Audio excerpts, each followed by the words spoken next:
Bueno, buenos días. Bienvenidos a este salón de actos del Hospital del Meixoeiro. Doy especialmente la bienvenida a los compañeros y amigos de Portugal, de Oporto, que vienen aquí a este acto. Estamos muy orgullosos, de verdad, de presentar hoy, yo estoy muy orgulloso de presentar este acto y de celebrar aquí esta jornada. Se hace en este hospital precisamente porque este es el punto en el que hemos decidido instalar, se ha decidido después de varios intentos de buscar sitios, instalar el Living Lab, que es la opción que nosotros tenemos pendiente dentro de este fantástico proyecto de la Euroregión, Interreg, que es el Innova for Life, que sin duda es un éxito y será un éxito en toda su trayectoria. Y como decía, a nosotros nos toca esta parte dentro del proyecto y estamos muy contentos de tener este Living Lab aquí en este laboratorio, en este hospital. Es un concepto nuevo de apertura del espacio vivo, colaborativo, y en el que profesionales sanitarios, universidades, centros de investigación, empresas y sociedad en general pueden trabajar conjuntamente. El objetivo es claro, es desarrollar soluciones reales y efectivas para los retos presentes y futuros. Este Living Lab nace, como decía, en el marco de un proyecto europeo, Innova for Life, que se financia con fondos FEDER. Se trata de una inversión de más de 164.000 euros, una apuesta clara del área sanitaria de Vigo, de la Consellería de Sanidad, por la modernización, la innovación dentro del sistema público de salud. Yo simplemente no quiero alargar más porque creo que lo que viene después es lo interesante, pero sí que quiero agradecer a todas las instituciones y personas que hacen posible este proyecto. A la Agencia Galega para el Conocimiento, ACIS, gracias. Al Instituto de Investigación Sanitaria Galicia Sur, el Instituto de la Universidad de Oporto, la Universidad de Santiago de Compostela, a la Asociación AFAGA, a la Santa Casa de Misericordia de Ribadave y a todas las entidades que participan en esta convocatoria abierta. A todos muchísimas gracias y estamos encantados de formar parte de este proyecto. Y sin más, cedo la palabra a Antonio Fernández Campa, el gerente de ACIS. Buenos días, gerente del área sanitaria de Vigo. Ahora sí se oye, lo estoy escuchando yo también. Me estoy incluso notando como que estoy acoplando el sonido, pero bueno, no sé si se soporta. Pues decía, la Facultad de Farmacia de la Universidad de Oporto, no sé si es la tercera vez que le saludo, pero bueno, al final es el coordinador del proyecto, así que está bien saludarlo más veces, del Parque de Ciencia Tecnológico de la Universidad de Oporto, también de la Santa Casa de Misericordia de Riba de Ave, por supuesto, a los profesionales del Servicio Gallego de Salud, de ACIS y de la Facultad también de la Universidad de Santiago de Compostela. Todos ellos forman parte de este proyecto, de este Innova Life, un proyecto que lo que trata es de impulsar el desarrollo de las capacidades de investigación e innovación entre Galicia y el norte de Portugal. Un proyecto de cooperación, un proyecto en el que tratamos de cooperar profesionales de ambos lados de la raya. Lo comentaba el gerente en su intervención, lo importante de la cooperación es que este es un proyecto fundamentalmente cooperativo. La idea de innovación que tiene el Servicio Gallego de Salud es la idea de innovación basada en las 4 hélices tradicionales, en la administración, con el propio Servicio Gallego de Salud, en la academia, la universidad, en los ciudadanos, las asociaciones de pacientes y también en las empresas. Bueno, pues precisamente tenemos un ejemplo con el proyecto Innova Life en el que están presentes pues, academia, administración y ciudadanos. Creo que no saludé a Juan Carlos a la Faga en ese listado. Tenía que haberte repetido 3 veces a ti, Juan Carlos, en el saludo, porque están las 3 entidades. Bueno, lo que nos faltaba es esa cuarta entidad, es las empresas que puedan participar en un proyecto como es el proyecto del Living Lab que hoy estamos presentando. Con lo cual tendremos entre los miembros del proyecto Innovalife las entidades que participen en estos proyectos, con sus proyectos en el Living Lab, pues tendremos ya una propuesta en la que tendremos las 4 hélices de la propuesta de innovación del Sergas representadas. No solo está abierto a empresas, está abierto también a centros tecnológicos, a centros de investigación, pero lo importante es que, bueno, normalmente nuestros proyectos de innovación salen de retos en los que profesionales del Sergas tratan de lanzar ideas para que se puedan desarrollar. Bueno, en este caso se trata al contrario, tratar de recibir ideas para poder buscar mejoras que nos pueden plantear con las cuales nuestra organización, la prestación de servicios a los ciudadanos, pues vaya a poder mejorar. Cómo podamos co-crear esas ideas, cómo podamos testarlas, cómo podamos desarrollarlas. Para eso son los proyectos de Living Lab.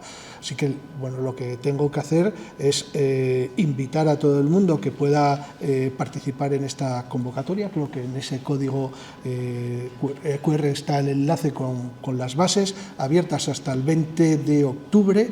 Todavía hay plazo, pero no lo dejemos todo para el final. Y invitarles a que puedan traer sus ideas, a testarlas, a probarlas con nosotros, porque creemos que difícilmente van a encontrar mejores marcos de desarrollo y mejores marcos de testar las propuestas que en un centro como un centro sanitario, con un centro que apuesta por la investigación y la innovación, como en este caso el área sanitaria de Vigo. Muchas gracias a todos y les voy a dejar, a ver si eso sí funciona, con un pequeño vídeo introductorio del programa.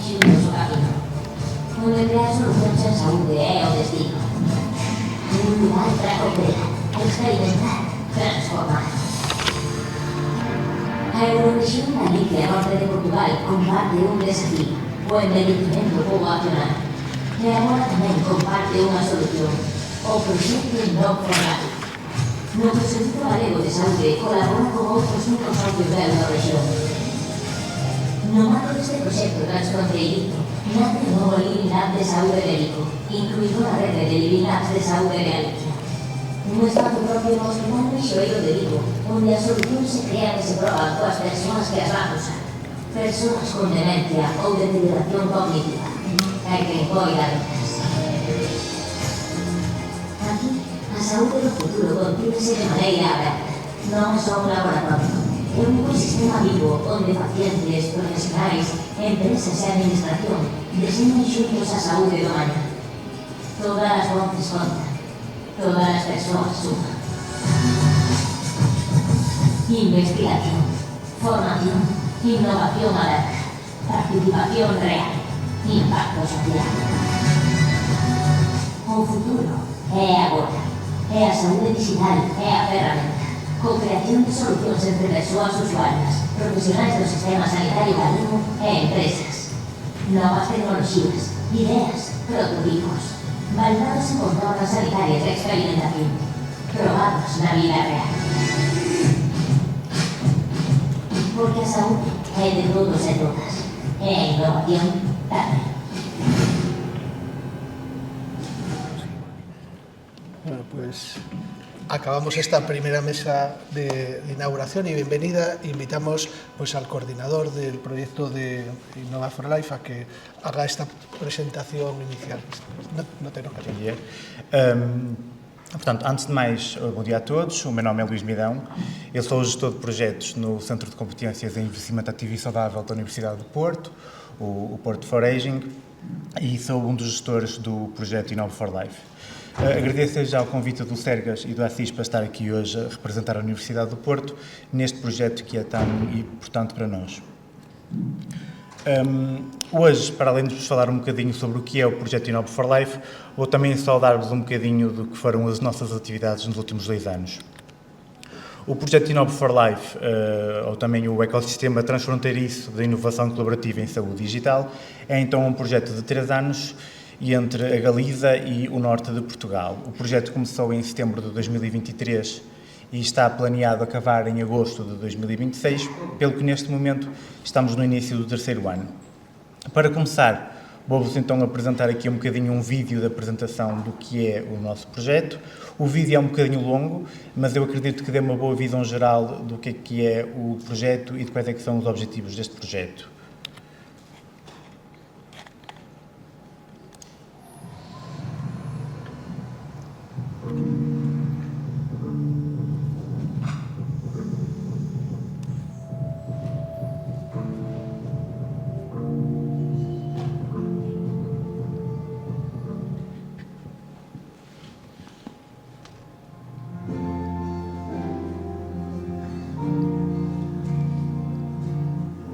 Sou Sara Alves, sou investigadora da Santa Casa de Misericórdia de Ribadave e do projeto Enough for Life. A Santa Casa de Misericórdia teve como objetivo incluir uma estratégia de investigação e desenvolvimento que conjugasse várias disciplinas e que estas, no seu todo e em conjunto, vertessem diretamente para a qualidade de vida das pessoas com demência, dos seus cuidadores e familiares, mas também dos profissionais, aumentando a qualidade dos cuidados prestados e, obviamente, o seu bem-estar devido ao desgaste que esta patologia tem com os nossos profissionais. Conjugando esta intenção e baseada nesta visão, foi necessário fazer uma ponte muito efetiva com o sistema de investigação e desenvolvimento, uma proximidade também à academia, mas, obviamente, também ao setor tecnológico e de inovação, através das startups, que tenham para explorar que as pessoas com demência e as suas famílias estão no centro dos processos. Elísio Costa, professor na Universidade do Porto e coordenador do Centro de Competências em Medicina e Saudável da Universidade do Porto e ainda do âmbito IT Health, aqui na região norte de Portugal. Nós temos diferentes tipos de atividade, nomeadamente atividades de investigação e inovação, num contexto de trabalho em rede. Temos também formação e capacitação, quer profissionais de saúde, quer do cidadão em geral. E temos também um trabalho desenvolvido, estamos a desenvolver, na área da validação e escalonamento de tecnologias na área da saúde, principalmente nesta área da saúde digital.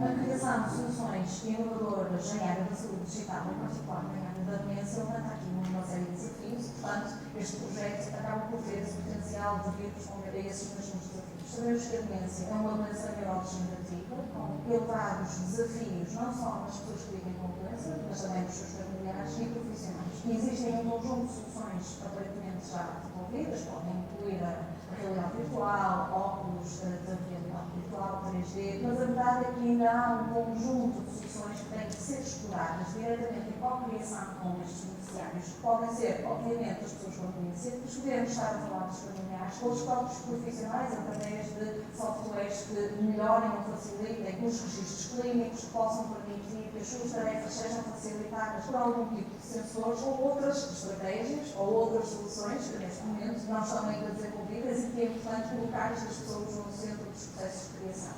O Enough for Life tem como principal atividade a criação de um Livilar transfronteiriço, a nível de Portugal e a nível da Galiza. O que é o Livilar? O Livilar, ou laboratório, é um local onde temos pessoas e, através dessas pessoas, nós podemos validar ideias e validar tecnologias. Permite-nos também perceber quais são as necessidades e as preferências da população. Eu sou a Natália Duarte, sou investigadora na Santa Casa de Misericórdia de Ribadave e também no projeto Enough for Life. No âmbito do projeto Enough for Life, nós temos tido conhecimento de algumas entidades nacionais e internacionais que desenvolvem atividades similares e criar espaços específicos para essas atividades. Não é o caso do CIDIFAD. O CIDIFAD já foi projetado de raiz com um conjunto de espaços que respondem às necessidades das pessoas que vivem com demência, às suas famílias e também aos profissionais. O CIDIFAD procura acompanhar a pessoa com demência nas várias fases da doença, desde o diagnóstico, mas também nas fases mais avançadas, mesmo no próprio processo de luto. Os diferentes edifícios que nós possuímos são apoiados por um conjunto de espaços terapêuticos que tentam promover a independência dessas pessoas, nomeadamente o ginásio de fisioterapia, temos também o ginásio de terapia ocupacional, temos uma sala de saúde muito bem equipada para desenvolver atividades de estimulação multissensorial, temos também uma sala de reminiscências.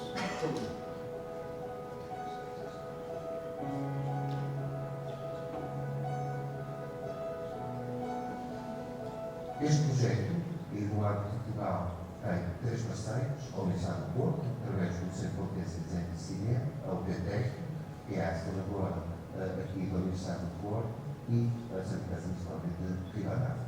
Do lado espanhol, temos como parceiros a Universidade de Santiago de Compostela, a Associação Espanhola de Doentes de Alzheimer, o Serviço Regional de Saúde da Galiza e a Agência do Conhecimento em Saúde da Galiza.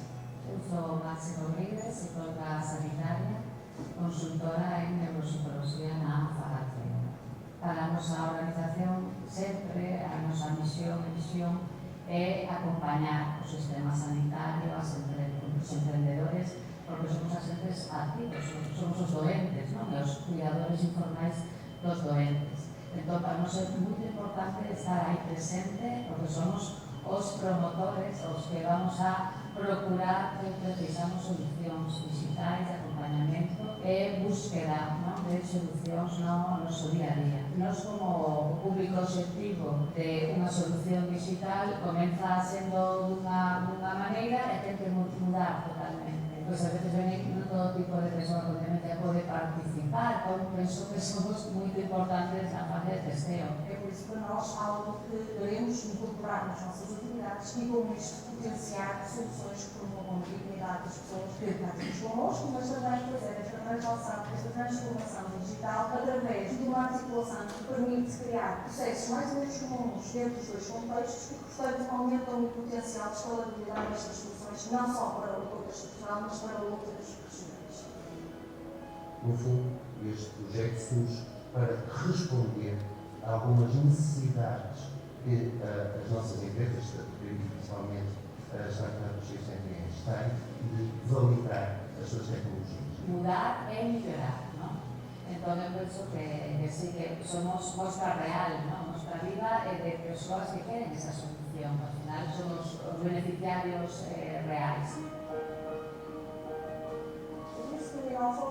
É visto aqui como um ecossistema que vai potenciar a criação destas soluções inovadoras, que vão responder a um conjunto de desafios que sabemos que a própria doença tem, mas que, de facto, vão aumentar o valor acrescentado destas soluções junto dos usuários finais. A possibilidade, de facto, de trazermos um projeto e um conjunto de startups e sistema de inovação junto da realidade configura-se como uma mais-valia deste projeto e, portanto, nós queremos tenha o melhor sucesso e possa ser transponível para outras realidades, não só para Portugal e Espanha.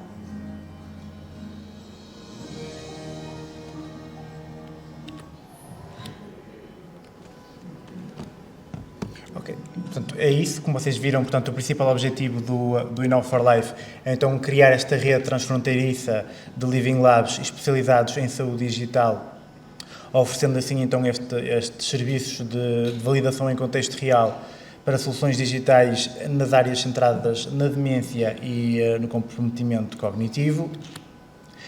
Para quem não esteja então familiarizado com o termo, os Living Labs são então estes ambientes de experimentação em contexto real que envolvem os utilizadores finais em todo o processo de inovação.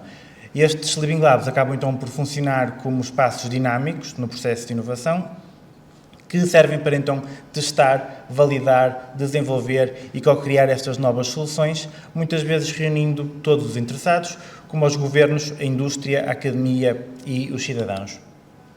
Embora os Living Labs possam ser aplicados a qualquer tipo de ambiente e em diferentes contextos, este projeto centrou-se especificamente nos Living Labs na área da saúde digital e, em especial, na área da demência. E porquê?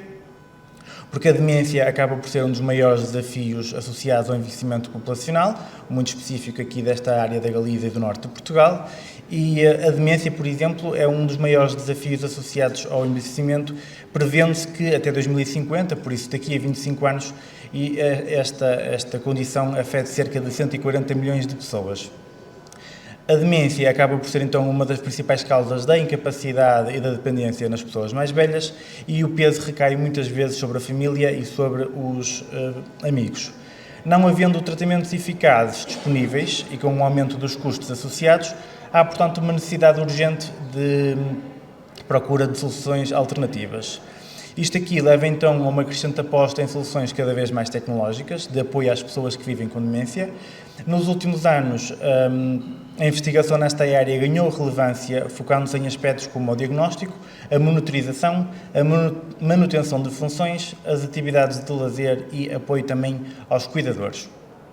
As soluções de saúde digital são diversas e incluem monitorização com inteligência artificial, telemedicina, robótica e tecnologias de domótica para então apoiar as tarefas diárias e para também melhorar então as interações sociais. Contudo, muitas das soluções que já existem no mercado não respondem adequadamente às necessidades dessas pessoas, isto porque não as desenvolveram durante todo o processo, e perante esta elevada taxa então de insucesso, torna-se assim essencial envolver os utilizadores finais nos processos de cocriação, razão pela qual esta abordagem de Living Lab tem vindo a ganhar tanta atenção. Através do Inove for Life, oferecemos então uma variedade de serviços de Living Lab à comunidade. Estes incluem então a avaliação das necessidades da população, a cocriação de tecnologias com os utilizadores, em particular as pessoas que vivem com demência, e a validação destas tecnologias e também alguns serviços de consultoria. Para além destes serviços centrais, o Inove for Life também aposta na investigação em saúde digital e desenvolve então atividades de formação para promover a adoção de tecnologia pelos profissionais de saúde e, ao mesmo tempo, capacitar os utilizadores em soluções digitais. O consórcio do Inove for Life reúne então competências e recursos-chave necessários para manter então a sustentabilidade deste projeto, tanto aqui na Galiza como no norte de Portugal. Os nossos parceiros incluem então, como já foi dito, universidades e centros de investigação, como é o caso da Universidade do Porto, a Universidade de Santiago de Compostela e a Agência Galega para o Conhecimento em Saúde, o ACIS. Reúne também prestadores de cuidados de saúde, como é o caso do Serviço Galego de Saúde, o SERGAS, e a Santa Casa da Misericórdia de Ribadave.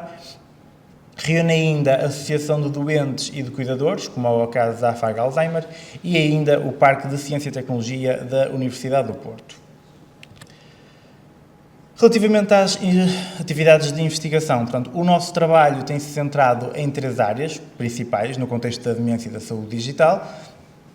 Temos-nos focado sobretudo na parte da interação humano-tecnologia, também nas necessidades relacionadas com a demência e em iniciativas de Living Lab.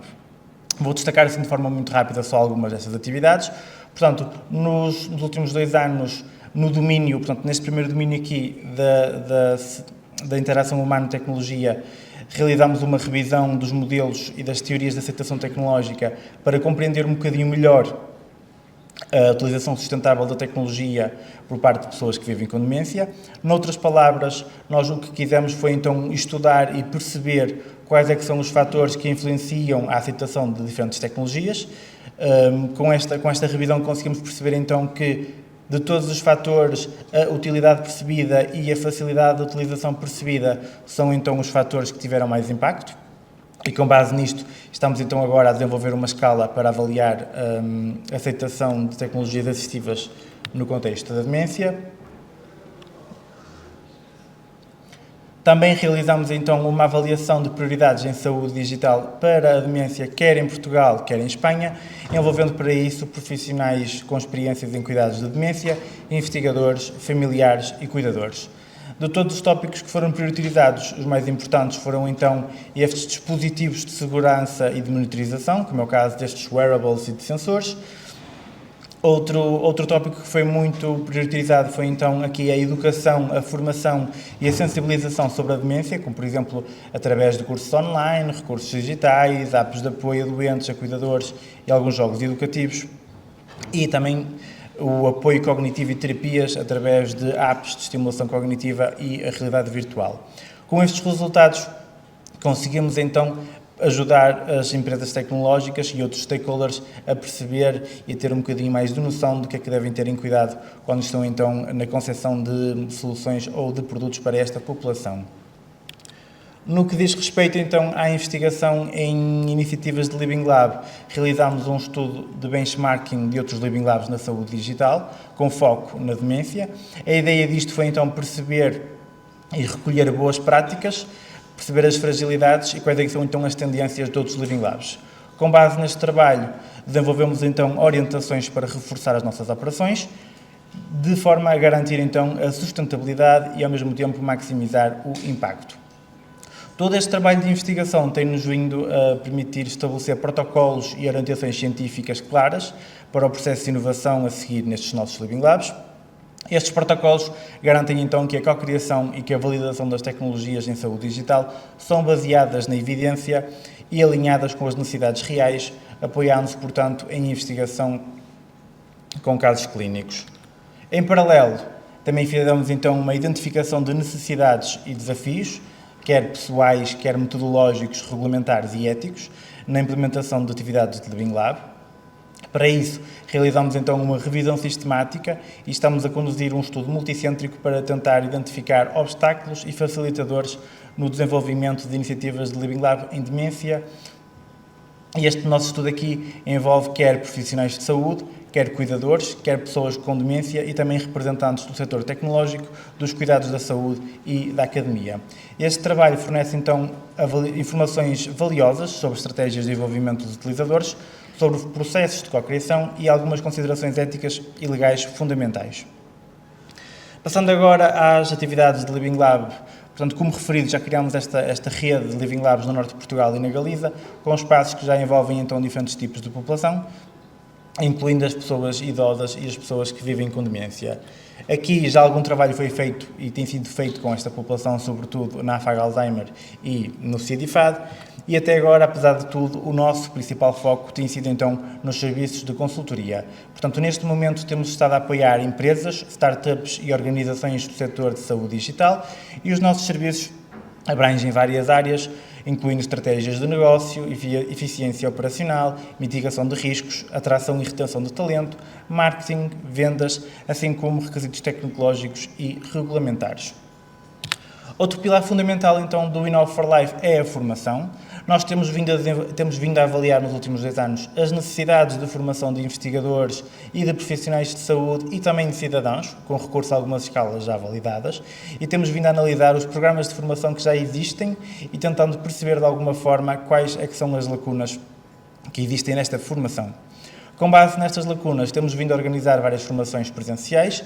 Também temos alguns recursos disponibilizados educativos para o público em geral no nosso website e estamos neste momento a desenvolver novos programas adaptados às necessidades que foram identificadas neste nosso processo de 2 anos. Com isto, o nosso maior objetivo é então tornar esta formação acessível não apenas a profissionais e investigadores, mas também a cuidadores, a famílias e a pessoas que vivem com demência. E o que me traz aqui hoje é então esta call que nós neste momento temos para apoiar empresas que desenvolvam soluções de saúde digital no âmbito da nossa rede Living Lab.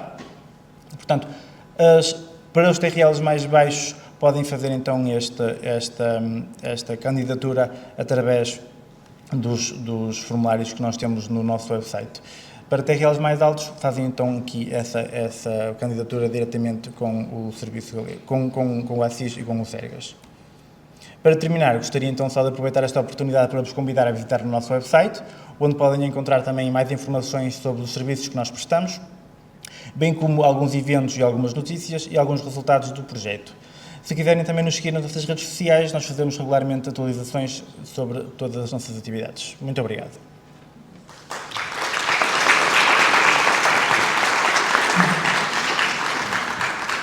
Bueno, muito obrigado, Luís. En representación da coordinación do proxecto de Inove for Life por parte da Universidade do Porto e da Facultade de Farmacia. Bueno, a continuación vou pasar a presentar a convocatoria de participación que, como comentaban os dous xerentes, para participar no Living Lab de Vigo. Comentaba Luís que isto se trata dun Living Lab transfronterizo, é dicir, o proxecto Inove for Life ten 2 sedes, ten unha sede no CIDIFAD, que é na Santa Casa de Misericordia de Ribadave, perto da fronteira, e outro Living Lab que, neste caso, no Hospital Menxueiro de Vigo, onde estamos hoxe. Comentaba tamén Luís que a convocatoria que está aberta é unha convocatoria conxunta, é unha convocatoria que está transfronteiriza, que está aberta para os dous Living Labs, tanto para o Living Lab do CIDIFAP como o Living Lab do Hospital Meixoeiro de Vigo. No caso da presentación que vou facer agora, centrada na parte do Living Lab de Vigo, pero, como comentaba Luís, na página web do proxecto temos tamén as bases reguladoras para poder presentar iniciativas, neste caso o Living Lab de Portugal.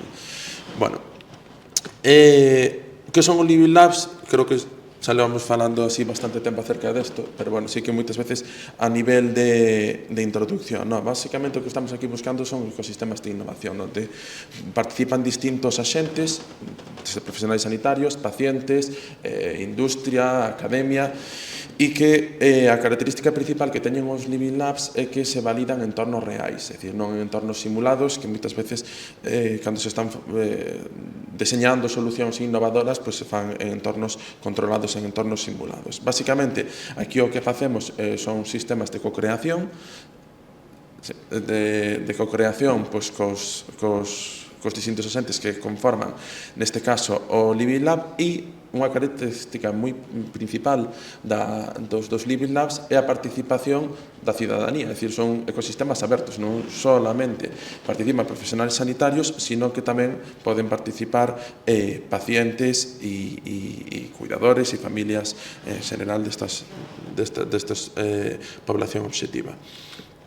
Bueno, os Living Labs, se un busca literatura acerca dos Living Labs, e era unha parte que tamén foi obxectivo por parte do proxecto, temos distintos conceptos, desde o tema de cocreación, que se comenta de que ten que ser activa, de que é interactiva e que tamén ten que ser relevante, é dicir, moitas veces cocrear é buscar os mellores axentes que axuden a facer ese codeseño e o codesenvolvemento da solución, o que comentábamos en entornos reais, non deixan de ser pilotaxes, pero coa característica de que se fai nun entorno real, como pode ser neste caso no Hospital Meixoeiro.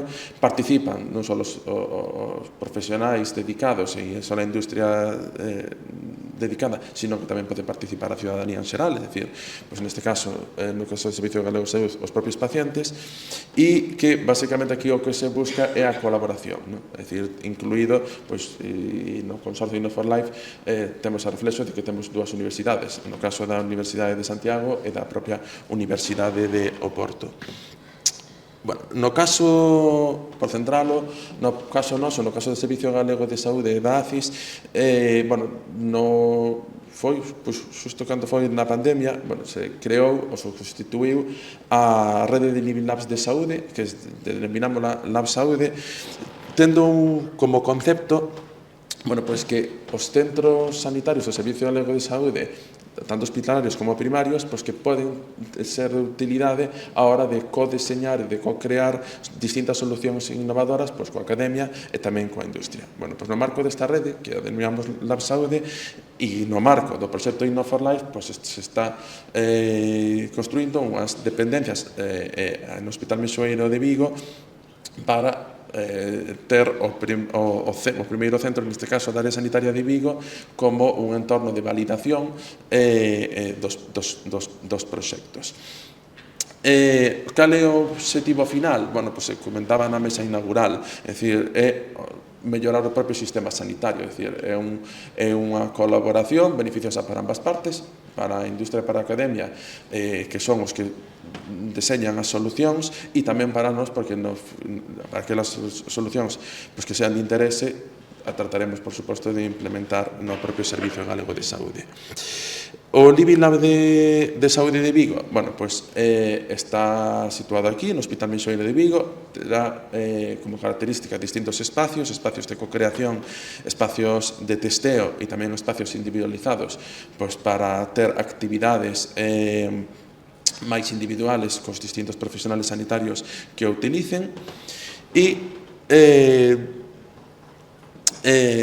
a especialización dentro do marco do proxecto do Inno4Life vai estar enfocado principalmente a patoloxías relacionadas con temas de demencias ou do propio deterioro cognitivo, non? Que parte do propio proxecto de Inno4Life, pero co objetivo final que é fomentar a innovación colaborativa en saúde. Por entrar en concreto na parte da convocatoria, comentábamos que o 18 de agosto saleron publicadas as bases reguladoras da convocatoria do Living Lab de Vigo para presentar por parte da industria e dos axentes de coñecemento propostas de participación neste Living Lab. Quen pode presentarse? Pois basicamente todos os tipos de axentes que están involucrados neste ámbito. Teñen que ser entidades privadas con personalidade xurídica ou empresarios individuais, estamos hablando ou ben de empresas, tanto pymes como grandes empresas ou incluso autónomos, universidades, organismos de investigación e tamén centros tecnolóxicos de apoio á innovación. Que tipo de proxectos buscamos, neste caso, no Living Lab de Vigo? Basicamente buscamos proxectos innovadores no sector sanitario ou no sector biomédico, ou tamén ten cabida proxectos que sean transversais a eles. Moitas veces, como proxectos transversales, poden ser novos materiales, que directamente non só están vinculados no ámbito sanitario, pero que esencialmente sí que son proxectos transversales. No caso do Living Lab de Vigo, comentaba Luís, o Living Lab transfronterizo se acolle proxectos desde en fases moi iniciales, TRL1, hasta fases xa de produto TRL9.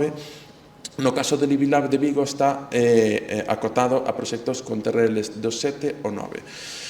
Para aqueles que a mellor non estén moi finalizados co concepto de TRL, pois é unha escala, unha medida que se fai en innovación no ámbito do deseño de solucións innovadoras que vai desde fases moi iniciais, como pode ser un TRL1 de unha idea, unha proba de concepto, a TRL7, que no caso noso do Living Lab de Vigo, que son aqueles solucións que xa teñen un prototipo funcional, a TRL9, que serían xa unha solución xa de carácter comercial, que se pode xa adquirir e que xa está a disposición.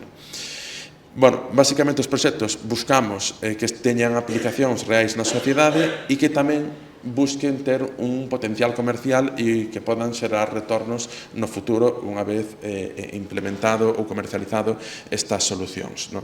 Temos de prioridade no marco do proxecto, no ámbito das demencias e tamén no ámbito dos deterioros cognitivos. As liñas de innovación de Lab Saúde, onde unha vez finalizado o reclutamento dos proxectos trataremos de encadrar os distintos proxectos.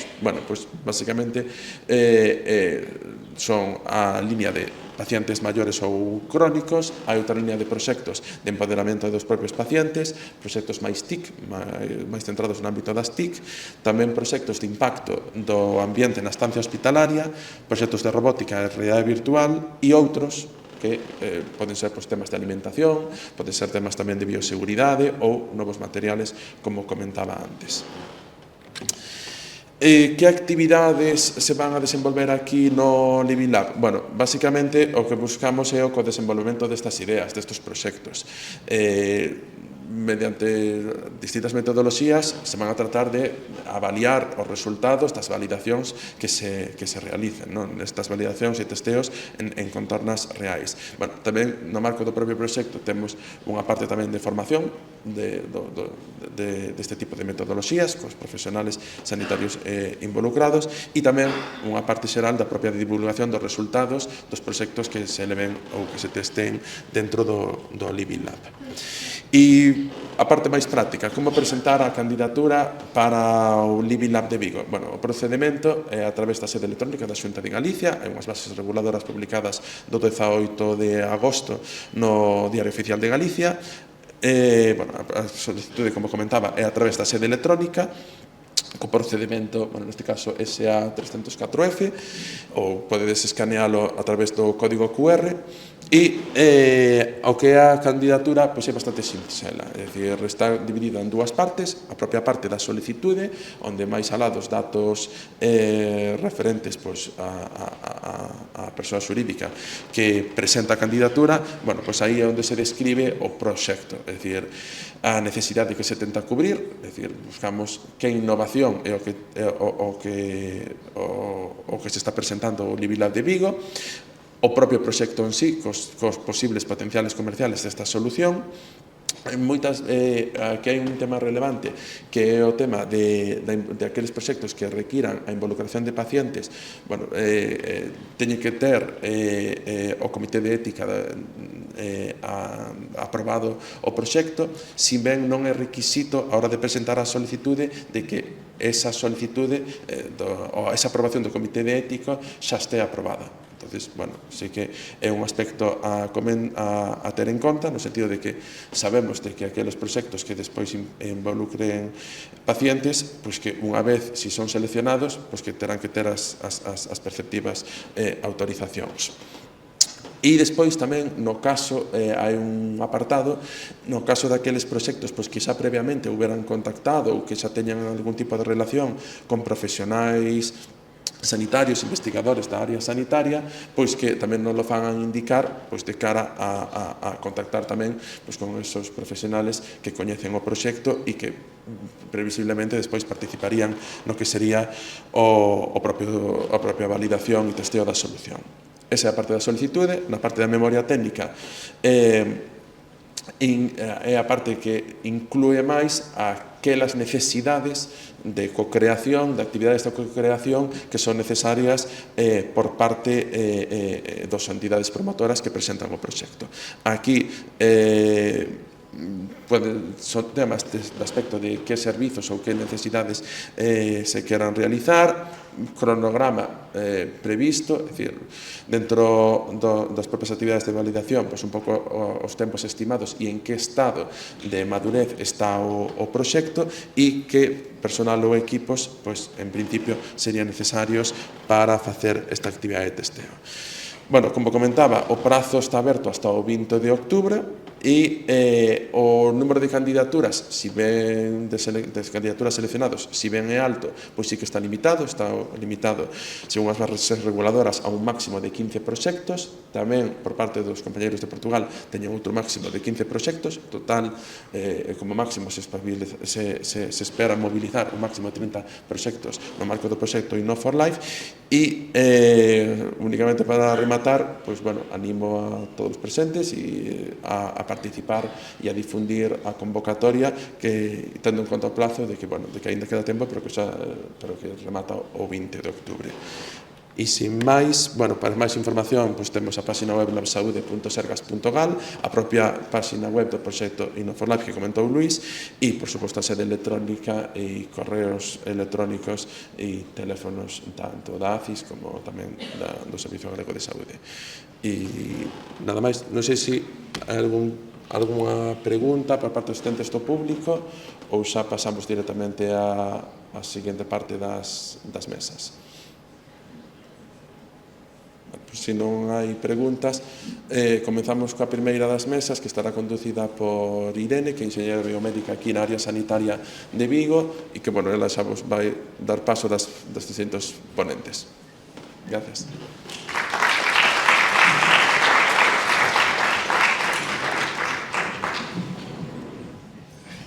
Hola, bos días. Eu son Irene Fernández, traballo no proxecto Inno for Life aquí no Sergas e vou moderar a mesa do reto das demencias. Como xa sabedes todos, as demencias son un reto moi importante agora na sanidade. Non só afectan aos pacientes que as sofren, sino tamén as súas familias e coidadores. Actualmente hai 55 millóns de persoas con demencia, mais a Organización Mundial da Saúde estima que no 2030 esta cifra vai subir a 78 millóns e no 2050 a 139 millóns de persoas con demencia.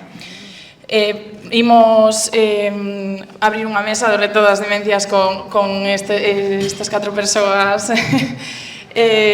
Vou as presentar, son Águeda Rojo e Carmen Andrade, que son da Unidade de Demencias de aquí do Meixoeiro, do Sergas. E logo temos a David Facal, da Universidade de Santiago de Compostela, do Instituto de Psicoloxía. E por último temos a Carlos Espuch, investigador no Instituto de Investigación Sanitaria de Galicia Sur. Entón, queríamos comezar cunha pequena presentación do voso traballo e da relación que ten o voso traballo coas demencias e co reto das demencias. Paso vos. Sí, presentar un pouco o vuestro trabajo. Buenos días a todos. Bueno, estamos aquí representando al Sergas en este proyecto. La doctora Andrade y yo soy la psiquiatra que colabora en la unidad de demencias. Y bueno, y la doctora Andrade ahora se presentará, es la neuróloga que lo coordina en la unidad de demencias. Mi papel, ¿quieres que cuente un poco mi papel? Quizá. Mi papel es el de la parte de psiquiatra en la evaluación y tratamiento de las demencias y, como entendéis, de trastornos comportamentales básicamente, y trabajamos coordinadamente aquí en el Meixoeiro. Hola, yo soy Carmen Andrade, soy neuróloga y estoy aquí de coordinadora de la unidad de demencias desde hace pocos meses. La unidad de demencias aquí viene rodando hace por lo menos 3 años, lo llevaba la doctora Moreno, la gente del Sergas lo sabe muy bien. Y cómo funcionamos, pues básicamente es una unidad asistencial. Intentamos hacerlo lo mejor posible, con colaboración muy estrecha con la doctora Rojo de psiquiatría y con la psicóloga, con las enfermeras, pero es una unidad básicamente asistencial, de atender e intentar diagnosticar y manejar y ayudar a los pacientes con demencias y a sus cuidadores, que en el fondo tienen todo el peso.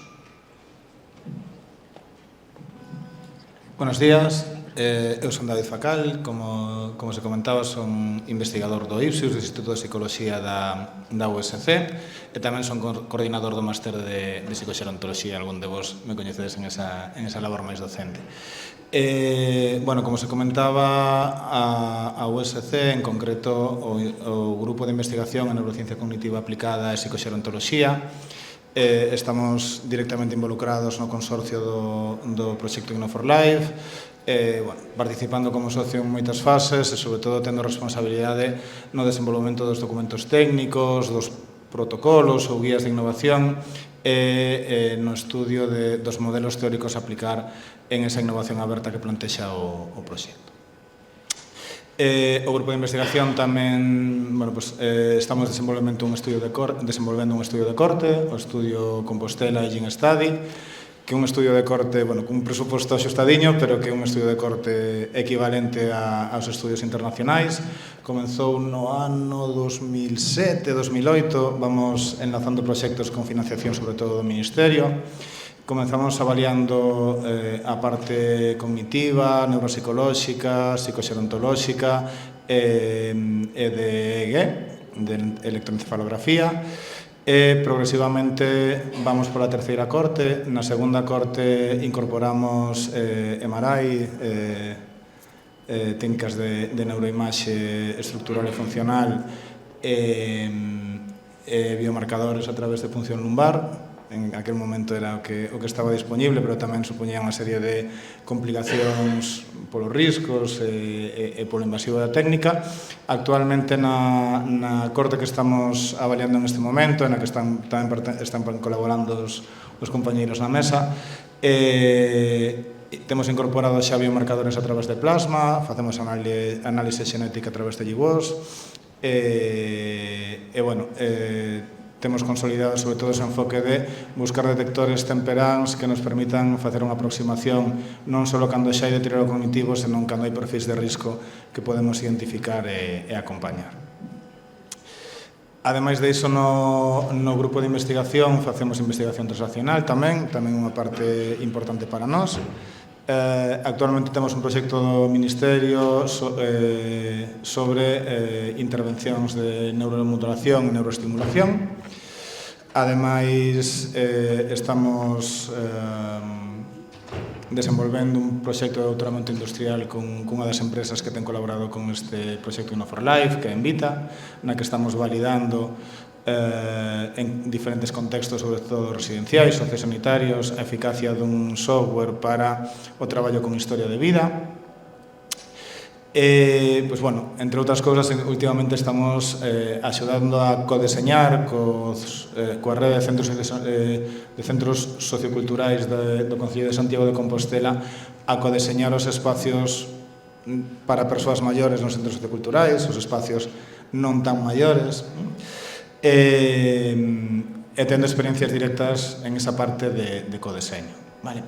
Toda esa experiencia de investigación aplicada e de codeseño queremos levala tamén a esta experiencia de Inno for Life, no sentido da necesidade de buscar sinerxias, de primeiro coñecernos, despois compartir obxectivos, ir desenvolvendo metodoloxías, e ir xerando incertezas tamén. Vale? Que é un pouco bonito destes procesos de innovación aberta, que sabemos como empezamos, pero a solución non está xa. Entonces, bueno, pues habitualmente os científicos queremos ter as hipóteses moi marcadas e os protocolos moi pechados. En estes procesos de innovación, pues bueno, pues hai que temos a oportunidade de traballar cas persoas, de xerar novas ideas e de chegar a solucións que se cadra non existían e se cadra nunca imagináramos. Ese proceso bonito e temos aquí unha oportunidade moi chula de poder facelo no Hospital de Meixoeiro, na Unidade de Demencias tamén. Hola, buenos días. Soy Carlos Espuch, soy investigador en el Instituto de Investigación Sanitaria Galicia Sur. Y una de entre las muchas líneas que llevamos, nuestro grupo trabaja pues, junto con el Servicio de Psiquiatría, el Servicio de Neurología y Neurofisiología del hospital. Somos un grupo mixto, digamos, de muchos clínicos e investigadores. Y relacionados un poco con la demencia, que es un poco lo que nos une aquí, una de las líneas que tenemos, que es el desarrollo de biomarcadores tanto en plasma como en saliva para el diagnóstico de la enfermedad como para la detección del deterioro cognitivo. Ya es una línea que llevamos haciendo de muchos años y pues en estos 2 últimos años justo, a partir de una colaboración que hicimos con Madrid, de un seguimiento de muchísimos años de personas, es decir, que pues, unos desarrollaron la enfermedad de Alzheimer, otros no y tal, y conseguimos sacar una serie son 5 artículos seguidos que sacamos estos 2 últimos años, donde demostramos los primeros cambios que hay, que ocurren 20 años antes de que aparezca la enfermedad de Alzheimer, de qué pasa a nivel de la conectividad cerebral con cambios plasmáticos y bueno, está publicado, entonces no me voy a enrollar así con eso, ¿no? Otro tema que hacemos, lo tenemos en patente, entonces no puedo describirlo aún de momento, ¿no? Espero que en breve, ¿no? Pero son biomarcadores en saliva de deterioro cognitivo, que está muy chulo el trabajo y es la tesis de una predoctoral que tenemos ahora en el grupo, una psicóloga que lo está haciendo longitudinal para ver los cambios que ocurren a lo largo del tiempo. Y un proyecto que desarrollamos en AFAGA, es decir, que es la relación que hay entre el cuidador y el paciente, y que está, a ver si este año también ahora lo publicamos, que lo tenemos así un poco también, bueno, por el tema de la patente está todo un poco, no podemos publicar las cosas, entonces está todo ahí. Y también así un poquito a lo mejor más relacionado también con este tema más de digital, en el grupo desarrollamos programas de rehabilitación cognitiva y de rehabilitación de la cognición social aplicada a muchas patologías, no solo las demencias, ¿no? Pero vale para muchas y es de hecho una de las líneas así que entran muy bien en el campo del Living Lab, ¿no? Pues, gracias. Escoítase con este micrófono? Vale, así non temos que andar. Eu quería preguntarvos aos 4 que papel vedes que teñen as solucións digitais no apoio ás persoas con demencia, pero non só ás persoas con demencia, tamén aos seus cuidadores familiares. E como podemos probalas nunha contorna real antes da súa implementación no mercado? Non sei quen quere... Bueno, pues digo, para esta colaboración, ¿no?, de investigadores y clínicos, ¿no? Entonces, como psiquiatra, atendiendo demencias y sobre todo la parte más conductual, como conocéis, las demencias tienen la parte de sintomatología cognitiva y la conductual. Como psiquiatra voy a hablar en primera persona. Entiendo que las soluciones digitales, desde luego, tienen muy buena oportunidad con estos pacientes, porque es en el día a día vemos esas necesidades. Entonces, lo que preguntaba era qué necesidades podíamos ver. Bueno, desde poder detectar precozmente síntomas sugestivos de demencia, o incluso por la parte quizá que más me toca otra vez, digo, la parte comportamental, ¿no? También existe el deterioro comportamental leve, podríamos detectar a lo mejor con mucha precisión y precozmente las demencias a través de sistemas digitales, ¿no?, que para eso están los expertos en todo esto, pues sería muy útil en nuestro trabajo. Otra de las posibilidades que también podemos ver es, por ejemplo, para hacer la rehabilitación cognitiva. En este momento ya lo estamos desarrollando desde la unidad de psicogeriatría, que colaboramos con la unidad de demencias. Tenemos un programa de rehabilitación cognitiva que, de paso, por eso lo comento, ¿no?, que se llama REACOM, en el que las personas con deterioro cognitivo leve, ¿no?, pues les ayudamos en este plano, en el plano de la rehabilitación cognitiva, y podríamos seguramente, igual que esto es un software que tenemos aquí físicamente, pues hacerlo también a distancia, entiendo, en fin, se me ocurren muchas posibilidades y que se podrían desarrollar. Entonces, así, por enumerar algunas opciones de las que se me ocurren, pues serían estas, ¿no? Y bueno, en entornos reales, pues por supuesto, claro, supongo que eso es fundamental, ¿no?, para que se lleve a cabo una investigación y para que después pues, se pueda implementar y con pacientes reales y cuidadores reales y con historias reales y que nosotros detectamos en nuestro día a día, claro. Sí. Gracias. Bueno, yo, claro, opino lo mismo que dice Águeda. De en qué se puede, pues, qué necesidades detectamos, todas. Y que podrían ayudar, pues, en lo que ya se ha dicho aquí previamente, ¿no?, en el control y en el seguimiento de los pacientes que ya están diagnosticados, a lo mejor también en la detección y en el seguimiento de complicaciones de tratamientos y en la evolución después, cuando están en casa. Lo del entorno real, las necesidades, pues claro, las cosas en las que la tecnología puede ayudar y ya está ayudando mucho es en la comunicación a distancia de incidencias, ¿no?, de cualquier tipo. Caídas, se tropiezan en casa, ese tipo de cosas, ¿no? Ella en lo conductual decía, por ejemplo, a lo mejor no estoy yendo a cosas demasiado concretas, pero bueno, detección de cosas así, de problemas en la vida de diario, formar en la tecnología a los familiares y a los cuidadores y a los pacientes, detectar riesgos en las casas. Se hablaba de las casas inteligentes, de las smart houses, ¿no?, de detectar riesgos en casa también de accidentes y cosas así. Hay muchos pacientes solos viviendo solos y en esto podrían ayudar mucho. La población en Galicia es enormemente dispersa y esto también podría ayudar mucho. Y luego, respecto a los entornos reales. Claro, el entorno real es el tema. El entorno real es que el paciente vive solo y perdido en un pueblo, a veces muy aislado. Entonces, ¿en qué medida puede ayudar un Living Lab? Muchísimo, porque aquí físicamente se pueden testar las cosas.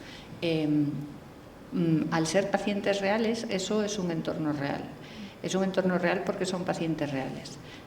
Luego, sentados aquí en una sala de seminarios tampoco es exactamente su entorno real, pero puede ayudar mucho. Claro. Bueno, pues nada, es concordar cas miñas compañeras de mesa.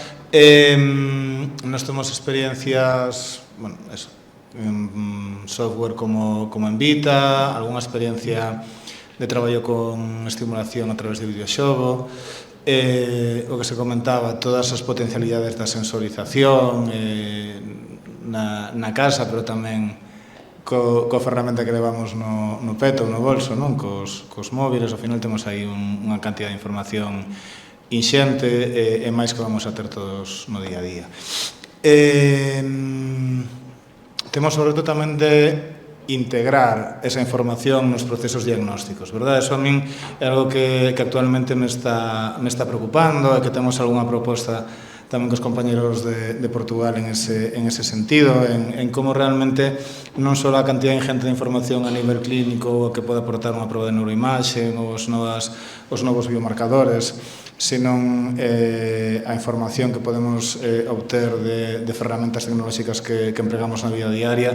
Todo eso se pode integrar a facer un diagnóstico máis eficaz e ademais máis eficiente, máis precoz e máis sinxelo, porque senón ao final o que temos é moita información e dificultades para integrala e para realizar os xuizos diagnósticos. As necesidades son ingentes, verdad? Conocemos a demografía galega, conocemos tamén polos informes da ADI e outras institucións os retos que a nivel social, económico, sanitario supoñen as demencias no século XXI. E sabemos que si vamos a un análise económico riguroso hai máis necesidades que recursos e eso nos levaría a unha situación de colapso. E como non queremos esa situación de colapso, é aí onde estamos na necesidade de innovar e na oportunidade de que esas novas tecnoloxías que nos acompañan no día a día e que a veces non lle buscamos a aplicación real, por exemplo, na deterioración cognitiva poidan axudarnos ante estes retos. Bueno, un poco así, ya rápido, pues tiene así más lógica, ¿no? Es decir, es un poco de lo que os mencioné antes, ¿no? Que lo que estamos haciendo, es decir, nosotros hacemos la parte de investigación, pero si queremos llegar un punto más allá, entonces le pasamos a ese campo de la innovación, donde la base es el construir algo, pues como explicaban antes, ¿no? Es decir, que tienes que llegar a ese punto de TRL7, un prototipo que luego lo tienes que testar en la vida real. Es decir, entonces, pues hasta ahora, claro, que hacíamos, buscabas los sitios donde podías, ¿no? Es decir, le echabas mano de los amigos, básicamente, ¿no? Es decir, pues el Living Lab pues, permitirá el hacerlo de una forma más ordenada y más, pues uniendo a todos los servicios, todo lo que haga falta, ¿no? para testar lo que sea el prototipo de turno. Sí, claro. Vale, agora quería preguntarlle a Águeda Rojo e a Carmen Andrade se vedes que os vosos pacientes do día a día estarían dispostos a participar nun entorno como Living Lab para a co-creación das solucións digitais.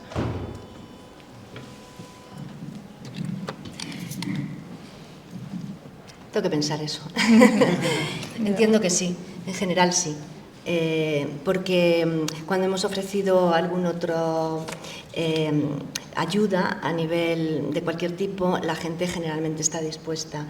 Y hombre, el paciente en sí, quizá con deterioro cognitivo o demencia, puede que sea algo más complicado que participe, pero por supuesto el cuidador que quiere lo mejor para su familiar, pues suele colaborar. En general. Ya hacemos cosas en las que colaboran, como algún estudio de investigación y tal, y generalmente no es difícil.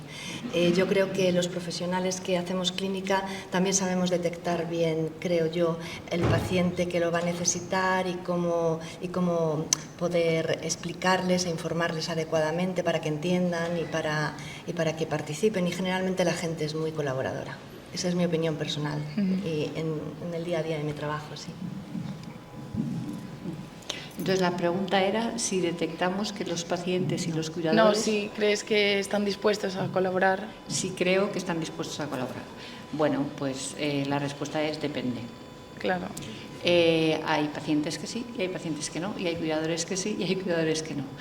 Pero lo que dice Águeda, o sea, en general los que tenemos... callo viendo pacientes, pues detectas bastante bien, ya bastante un poco de entrada por el entorno, porque aquí una de las informaciones que pedimos siempre es la situación sociofamiliar, cómo están las cosas y tal. Entonces, por el entorno sí detectamos bastante bien los que sí estarían en principio dispuestos a colaborar. Claro, sí, gracias.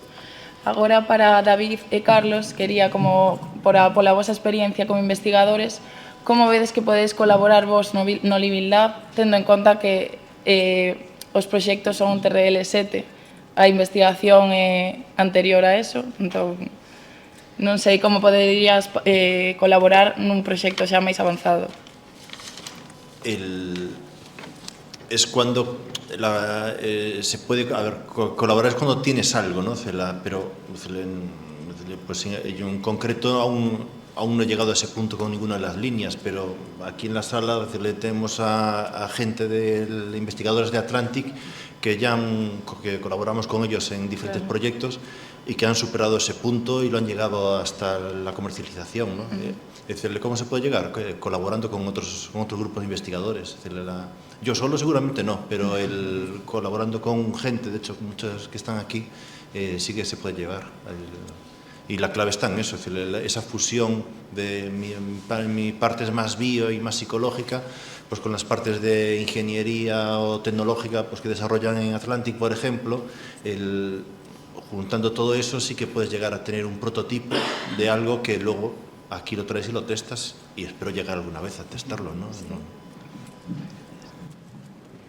Pues como decía Carlos, yo solo no puedo, con amigos sí, bueno, decía. Sí, esa idea. A idea deste tipo de metodoloxías é o traballo a través dun xeito de ordenar o traballo dun ecosistema de innovación e debemos de ir a eso, a un ecosistema de innovación, non? Bueno, como investigadores en TRL 7, 8, 9 o que podemos colaborar elaborando, revisando ou co-creando protocolos de validación e sabemos que en esa saída ao mercado dos produtos imos precisar ter evidencia primeiro clínica, despois evidencia científica sólida como para poder demostrar a eficacia do desenvolvemento, pero máis aló diso, independentemente que sea en terreles máis avanzados ou co-creando e co-deseñando en terreles anteriores, o que precisamos son ecosistemas de innovación, ¿sí? E coñecernos, e recuperar vínculos aos compañeros da facultade, cos compañeros da Atlantic e das universidades. Ao final, un proceso de innovación aberta precisa de infraestructuras, o central en Inno4Life ese salto cualitativo que pode permitir infraestructuras como ter un Living Lab da Rede Lab Saúde en Vigo e ter uns protocolos, unhas guías en realidade. Cando falamos de innovación falamos máis de guías que de protocolos porque non son pechadas, pero bueno, ter uns documentos que guíen os procesos de desenvolvemento, de recollida de información, que nos permitan aliñar estes procesos de creación coa evidencia disponible a nivel científico.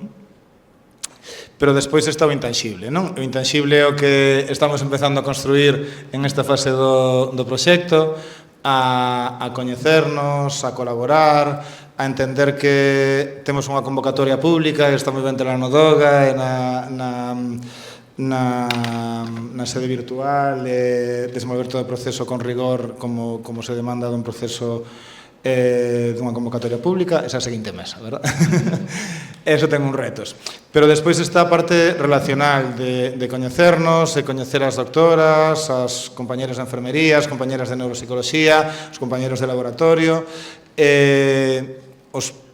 os familiares de Afaga, os usuarios de Afaga, vale? Ese reto de ter persoas que lle poñen nome a enfermedade, que dialogan sobre ela, con ela, e todo que eso tamén nos ten que cambiar a hora de plantexar a investigación e innovación.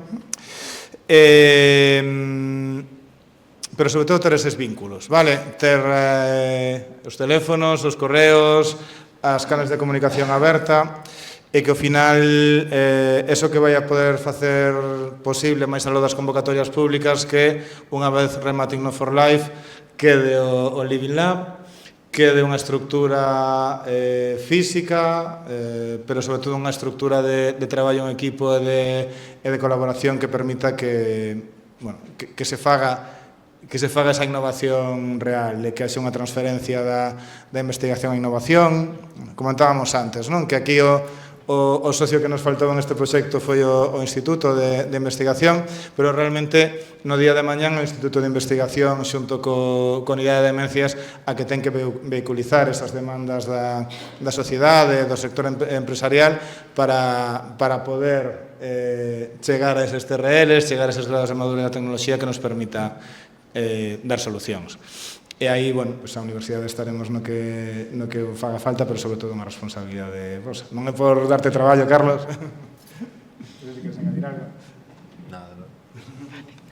Pois moitas grazas aos 4 por participar nesta mesa, é moi importante para nós e para o proxecto teres aquí. Non sei se agora ten alguén algunha pregunta para algún dos poñentes. Pois non sei se queredes engadir algo máis os poñentes.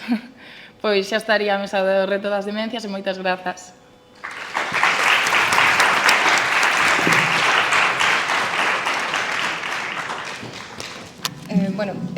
Eu son Olalla, eu son a Project Manager a que leva o proxecto pola Axencia Galega de Coñecemento en Saúde.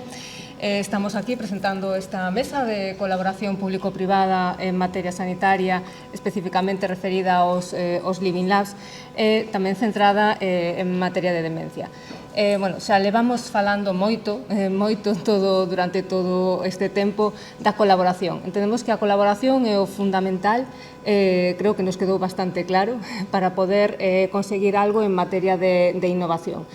A innovación a que nos referimos é sempre unha innovación aberta, ou sea, que implica a todos os axentes da cuádruple hélice. E creo que os Living Labs son o punto xusto desta asociación de persoas, público-privada, persoas, que implican non só as colaboracións público-privadas, senón que en privado inclúe non só as entidades privadas, as empresas, senón tamén a persoa, colocando a persoa no centro mismo da innovación. A persoas sexan, os pacientes, os profesionais, os coidadores, que moitas veces nos esquecemos de todo. Entón, para falar un pouco destas cousas, temos aquí a 4 representantes de 3 institucións que levan investigación, levan pacientes, se centran moito na materia do envellecemento e nas demencias. Sara Alves, que vistes no vídeo antes, ela é investigadora no CIDIFAZ, no Centro de Investigación das Demencias da Santa Casa da Misericordia de Riba de Ave. Eles teñen un centro que leva colaborando moito cos propios pacientes e as empresas para estas solucións innovadoras. Despois temos a Juan Carlos Bernárdez, que é o presidente de AFAGA, Maxi Rodríguez, que é a psicóloga sanitaria de AFAGA, e máis a directora de proxectos de innovación en AFAGA. Tamén, son aquí a xente que leva AFAGA, que é tan coñecida aquí en Vigo, e a Luís Midao, que xa os coitastes antes, representa a Universidade do Porto na Facultade de Farmacia, que é o coordinador a Facultade de Farmacia da Universidade de Porto, coordina o noso proxecto Inno4Life. Estamos aquí un pouco para falar destas posibilidades que ofrece a colaboración público-privada, público-privada persoas, como dicíamos, entendendo as persoas no centro, nos Living Labs de forma real. Entón, eu o que quería preguntarvos, sobre todo a FAGA e CIDIFAZ, que traballades sempre con persoas directamente, cal credes que é a importancia que deben ter estas persoas no desenvolvemento das solucións de saúde? Faladme un pouco tamén do vosso traballo directamente nese senso. Bueno, pois, primeiro de nada, moitas gracias por invitarnos a esta mesa. Estamos moi contentos de que isto sea unha realidade. A verdade é que cando empezamos fai 3 anos e pico, 4, falando da posibilidade de conseguir que Vigo tuvera un laboratorio de experiencias de carácter público, empezamos tamén a falar coa Universidade do Porto para poñer en marcha un proxecto transfronterizo orientado a traballar ao norte de Portugal e Galicia, porque somos un territorio moi similar, sempre estamos un pouco facendo cada un cousas distintas e tiñamos que traballar conxuntamente. Entón, este proxecto, a verdade que estamos moi motivados desde o principio, fomos un pouco tractores ideolóxicos do proxecto e claro, tuvemos a sorte de incorporar nesta idea pois o Sergas, o ACIS, por lo tanto a innovación, o sistema público, os compañeros da Universidade de Santiago, coas que levamos traballando durante moitos anos, e logo os compañeiros da Santa Casa de Ribadreave e o Centro de Innovación de Maiores, de Oporto. Bueno, ao final, todo isto, con que sentido? Pois, é que nos éramos un limitados e non o sabíamos. É que eso era o que nos pasa en estas cousas. Levábamos moitos anos que nos achegaban empresas que planteaban que querían probar solucións, que querían ver como podía afectar os cuidadores, as persoas con Alzheimer. Bueno, nos, como non coñecemos a palabra non, pois íbamos dicindo que sí a todo. O sea, cada que chegaba pois chegou Telefónica para probar un xeolocalizador. Pois, fantástico. Apareceu Vita para as historias de vida. Pois vamos traballar en eso. Bueno, e así, ao longo de todos estes anos, empezamos a colaborar. Para nos foi un paso moi importante establecer as alianzas coa universidade. A Universidade de Santiago, a Universidade de Coruña e a Universidade de Vigo, pero especialmente a Universidade de Santiago e a Universidade de Vigo. E a Universidade de Vigo nunha parte máis tecnolóxica e a Universidade de Santiago na área máis psicolóxica. Bueno, de feito, empezamos a traballar no programa de prevención do deterioro cognitivo no ano 2012, en programas específicos, e desarrollamos unha ferramenta en que estamos nos anos unha ferramenta non digital, senón analóxica, e que hoxe en día temos a máis de 1.200 persoas neste programa Cultivamente, que foi un proxecto que traballa coa Universidade de Santiago. Co cal, o que quero dicir é que a colaboración entre a universidade, posteriormente os institutos de investigación, para foi unha gran fortuna, primeiro saber que temos uns institutos de investigación moi relevantes, moi potentes, como é o Instituto de Investigación Galicia Sur, e logo persoas moi implicadas en todo o ámbito da investigación, como Carlos, como Eva, como todo a fundación. A ver, é que realmente nós cando falamos de que Vigo é un espacio ideal, porque se dan unha serie de circunstancias, como hai un instituto, hai unha... E logo para nós o outro paso tamén fundamental é a creación da unidade de demencia. Creo que a unidade de demencia é un referente a nivel estatal, e esperamos que se amplíe e se desarrolle, porque é un paso moi importante para que as familias teñan diagnósticos precoces e poder intervir. Por lo tanto, a universidade, aos Sergas, a unidade de demencia, os institutos de investigación, os institutos de investigación como Atlantic, co que levamos varios proxectos traballados con, a verdad, moito éxito, e de verdad temos aquí a unha persoa que quero recoñecer especialmente, que é a Luis, o traballo man a man que temos con este equipo. E nada, todo isto permite un pouco esa resposta de podemos facer cousas entre as entidades de coñecemento, e aquí agora se están sumando as propias empresas que se están acercando e dicen, temos solucións no ámbito digital, no ámbito da intervención, que queremos saber como funcionan na realidade. E tamén empezamos a traballar no testeo desas solucións. Bueno, caso, por exemplo, noso de Celia, que empezamos facendo ese proxecto, e o primeiro que empezou a sair demostrábase na práctica que non funcionaba. E corrixiuse completamente todo o proxecto porque se puso en práctica. Entón, creo que ese é o papel deste tipo de proxectos.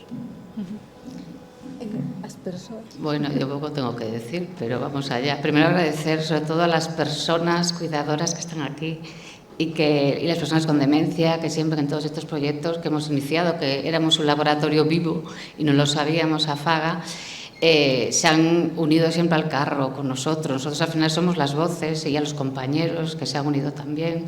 Entonces, nosotros somos la voz de la necesidad, que en el acompañamiento que hacemos a las personas, en el día a día, en nuestros talleres, en unidades, en las escuchas, así como en las unidades especializadas, aportamos, ¿no? Pero yo creo que siempre es el punto importante, que ellos son el centro, y a veces no los escuchábamos, creábamos, hacíamos y seguimos haciendo cosas sin su opinión, y yo creo que tenemos que darle cada vez más, porque cada vez son las personas más conscientes y vamos a ser más conscientes cuando empecemos con un declive cognitivo, que se nos escuche, porque cada uno dentro de la diversidad van a tener necesidades, expectativas diferentes, y sobre todo sabemos, los que estamos en el mundo de la demencia, que lo que vale para hoy no vale para mañana.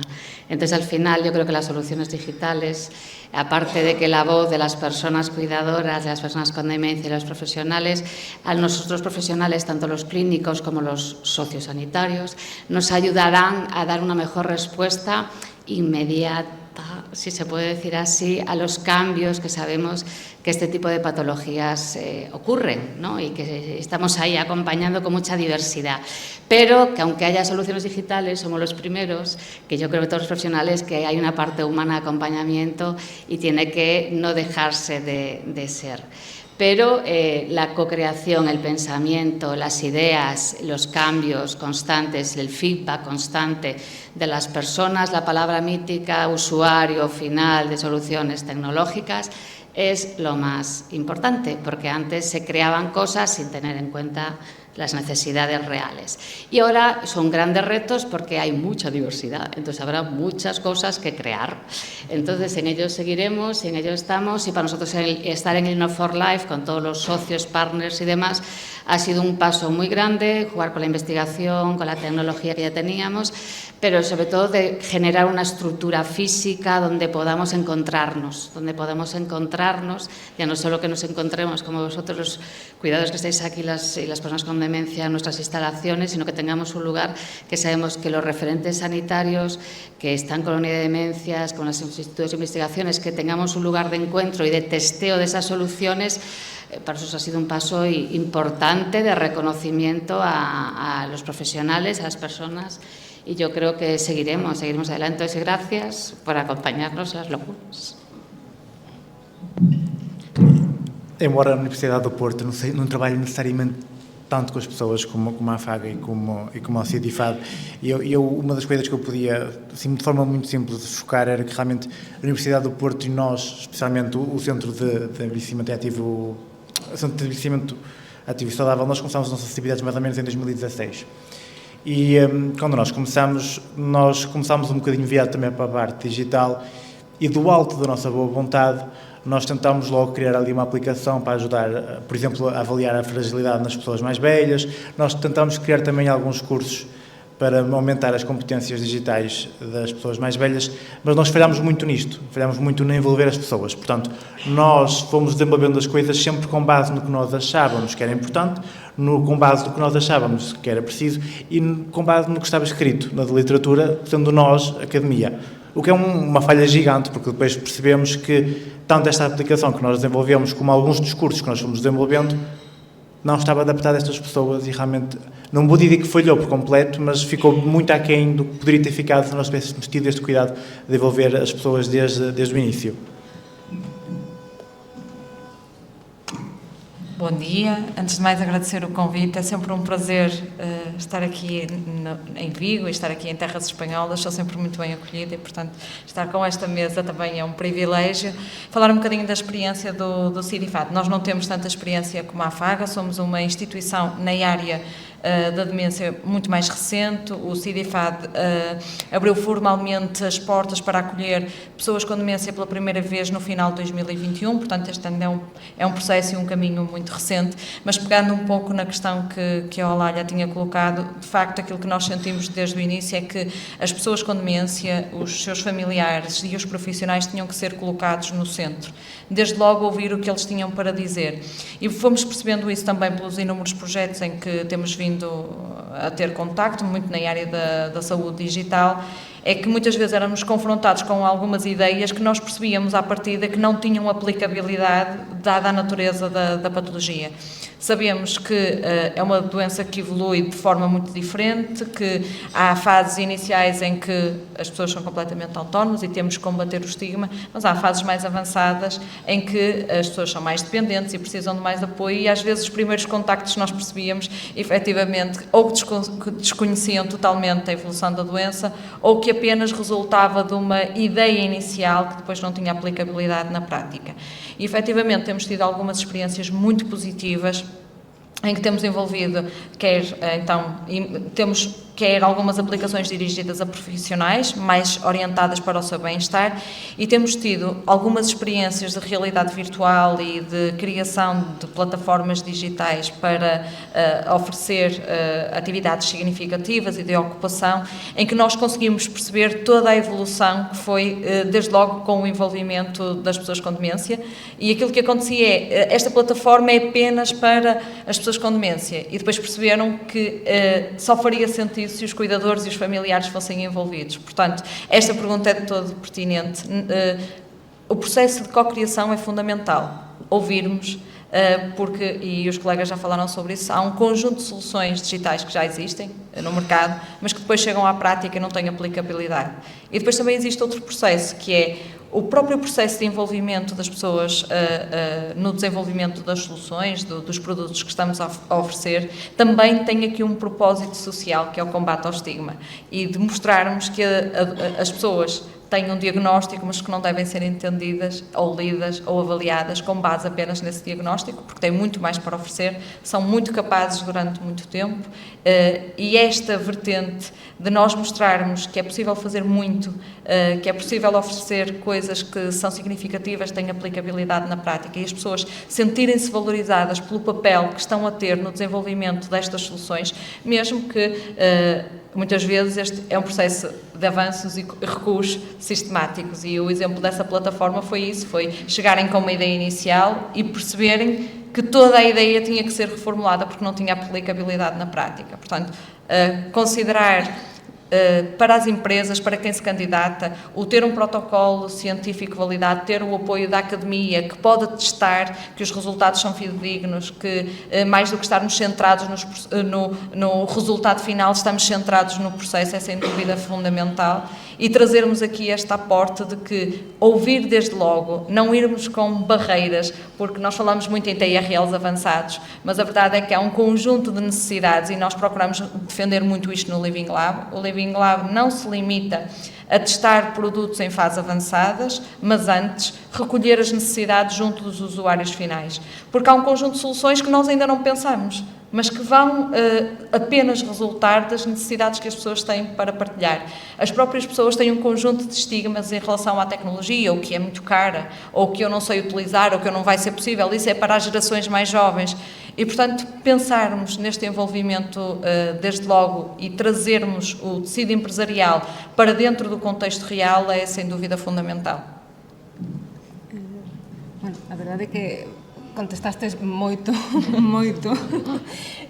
pero bueno, queda, a min suscítame a dúda de son as persoas usuarias, entendendo pois eso, tanto as persoas con demencia como os cuidadores, como os profesionais, entendendo que sean usuarios a efectos dun Living Lab, son receptivas a participaren. Xa dicía Sara, a ser tidas en conta, que eso reforza a súa autonomía, a súa independencia, pero son receptivas a participar participar entenden as consecuencias do que é a participación na co-creación realmente, porque están dende un momento moi inicial do proceso de innovación, co-crean esas solucións para eles. O sea, son conscientes de que no mercado, o sea, ese produto vai existir gracias a eles. Tamén, xa que estamos, o sea, as empresas como o toman? Porque as empresas teñen os seus propios tamén intereses, o sea, o que queren é que funcione o produto no mercado, entón pode haber aí certa colisión. Se tedes algo de experiencia nese trato, pois tamén é unha cuestión interesante. Sim, se calhar agora começo para depois irmos passando. Eu acho que essa pergunta tem uma resposta muito difícil, porque dizer à partida que aceitam ou recusam é ambíguo. Há pessoas que... Eu acho que tudo vai depender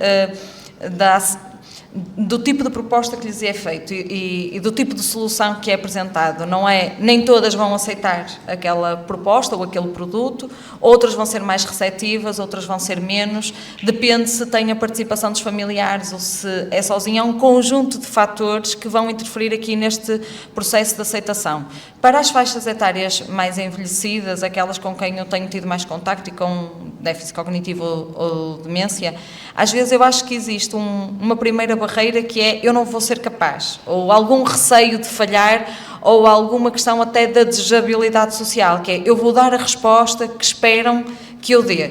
E quando nós estamos a criar soluções, nós não queremos respostas desejáveis, nós queremos que as pessoas digam efetivamente o que sentem durante o processo de cocriação e de refinação de um produto. O exemplo da plataforma digital das atividades é um exemplo muito claro, porque inicialmente as pessoas estavam muito ligadas à equipa que estava a fazer e a apresentar e estavam com receio de dizer ou que não resultava ou que os ícones eram muito pequenos, e surgiram coisas muito interessantes nesse processo, por exemplo, que a equipa não tinha pensado, que era ter um ícone para imprimir as atividades. Imaginem, é uma plataforma digital, mas as pessoas não estão muito familiarizadas. Eu quero fazer esta receita em casa. E a plataforma tinha essa delimitação de não permitir imprimir. E foi resultando, as próprias imagens foram sendo refinadas com os usuários finais. Mas dependendo da natureza do produto, isto também vai condicionar as respostas. E eu acho que para o tecido empresarial e para este tipo de problemas de saúde em particular, o foco não pode estar apenas no resultado, ou seja, as pessoas têm que ir com disponibilidade para ouvir, para não irem diretas só para aquilo que é o seu interesse, porque isto é uma relação, digamos, de dupla parte. As pessoas estão a dar com aquilo que sentem, mas é uma relação que se estabelece. E é muito difícil, quando não se estabelece esta relação, criar empatia e conseguir o envolvimento das pessoas. E se pensarmos, não precisamos ter nenhum diagnóstico. Nós aceitamos testar algum produto ou muitas vezes motivados com a nossa motivação, com o nosso interesse. Isto acontece mesmo em situações de alguma patologia. E às vezes eu acho que o tecido empresarial, e acho que tem havido um avanço muito grande neste sentido, em que inicialmente só estavam focados na testagem do produto, temos aqui isto, por favor, experimentem, e agora não, já perceberam a importância de se criar uma relação, uma conexão, e que só nessa conexão é que é possível, de facto, chegar a esse envolvimento. Além disso, há uma coisa que eu não queria deixar de aproveitar o momento para dizer, porque tem sido uma das barreiras que nós temos falado na própria testagem, a questão dos consentimentos, das burocracias, quando o processo cognitivo tem já algumas limitações mais instaladas, às vezes aqui é difícil conseguir apresentar a informação, simplificar a informação ao máximo, dar comandos mais imediatos, muitas vezes com o apoio de imagens para também conseguir esse envolvimento, e a família, os cuidadores são elementos fundamentais, porque nós técnicos temos alguma relação, vamos desenvolvendo e conhecendo a pessoa, mas os familiares são aquele elo de ligação que vão dar segurança para que a pessoa perceba, efetivamente eu posso envolver-me e não tem mal nenhum se eu falhar, se eu não der a resposta que é esperada e se eu disser realmente aquilo que sinto. Por isso, em relação a essa questão, eu não tenho uma resposta muito efetiva, mas acho que aqui o processo e a segurança são sem dúvida fundamentais para conseguirmos o envolvimento. Efectivamente, bueno, eu creo que como todo isto é un problema de confianza e unha das cousas que aportamos nos dende a FAGA, por exemplo, é que creamos un vínculo porque somos unha asociación de familiares, e temos vínculos coas familias, vínculos coas persoas con un deterioro cognitivo, con unha demencia xa diagnosticada, e ese vínculo, esa confianza, permite que esas barreras que moitas veces de desconfianza, normales, por outra parte, sean máis facilmente superables. Pero porque tamén hai unha parte moi importante de explicar. A xente necesita saber exactamente que e se quere participar en ese tipo de procesos. Por lo tanto, temos moita xente que se anima e outra xente que dice non. Isto é igual que o tema das fotos, das imaxes. Temos moita xente que dice a mí non me importa salir nunha foto e outros que dicen eu prefiro non. E hai que respetar en cada momento as persoas, os seus intereses e as súas motivacións. A partir de aí, as empresas buscan solucións. O sea, as empresas que buscan simplemente negocio non son o noso obxectivo de traballo. Nosotros o que pretendemos existe unha realidade, existe unha necesidade, nos vamos a axudar a co-crear solucións que aporten valor e aporten calidad de vida ás persoas. E iso é fundamental. E creo que o obxectivo destes espacios é decirlle porque aquí nadie pode facer todo solo. O sea, necesitamos alianzas, necesitamos colaborar, necesitamos traballar en conxunto e temos que aproveitar dos conhecementos que existen, que moitas veces o comentamos, que nas universidades hai moitísimos coñecementos que acaba a financiación e quedan aí sin máis e pérdense. Hai moitas empresas que queren buscar solucións ante problemas porque teñen un compromiso social e empresarial, o sea, é así. E, por lo tanto, entendemos que a colaboración entre o espacio privado, o espacio público, as entidades que atenden as persoas, os sistemas de innovación, si somos capaces de traballar en conxunto, vamos a xerar a confianza suficiente para que se rompa esa barreira. Temos que ser moi transparentes na hora de explicar o que facemos, e temos que ser tamén asumir que non todas as solucións van a ter éxito, e que moitas das solucións na propio proceso van a caer ou van a ter que cambiar. E esa é tamén moi importante tamén para as propias empresas que entendan que van a plantear unha proposta e o mellor esa proposta na práctica lle vamos a decir, mira, por aquí se ti queres continuar, continúa, pero isto non ten moito recorrido.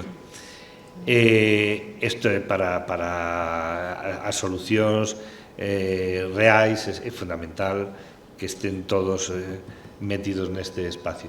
Por eso, para nós é tan importante a creación destes espacios públicos e privados, e de entidades de innovación, entidades de investigación, bueno, como comentei antes, a área das unidades de demencia, de psicogeriatría, o sea, todos esos espacios que poden axudar. Este proxecto está moi enfocado ás demencias e á saúde digital, pero nós creemos que, cando falamos de digitalización, falamos de un mix cocal. Por unha parte a tecnoloxía e por outra parte a intervención das persoas. Se non somos capaces de crear ese mix entre a tecnoloxía e as persoas, ao final, pois, nós creemos que non é unha boa solución.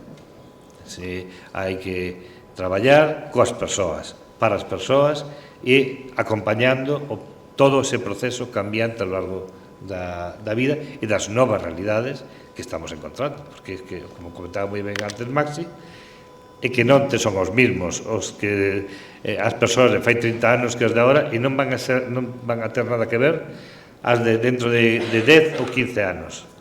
Entón, Temos que irnos adaptando e sendo capaces de ir traendo novas ideas, novas maneiras de pensar, incluso de repensar todo o que facemos, porque o que hoxe vale, incluso técnicamente, e falo dos nosos propios técnicos que están no día a día, o mellor teñen que pensar que xa non vale. E isto tamén é innovación.